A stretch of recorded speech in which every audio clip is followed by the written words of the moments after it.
Hey, Stringsters, this is Kathy here with Virtually Strings, and in today's video we are looking at first and second endings. This is just a little mini tutorial explaining how to understand first and second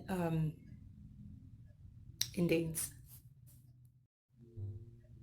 Okay, so for first and second endings, what you'll do is you'll play the piece from the beginning and go all the way till you get to the first ending. When you finish playing the first ending, you're going to go back to the repeat sign or the beginning, depending on what it is.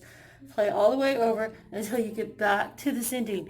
You're not going to play the ending the second time around. Instead, you're going to skip it and go to the second ending. All right, Stringster, so if you have any questions about first and second endings, please leave them down below in the comments.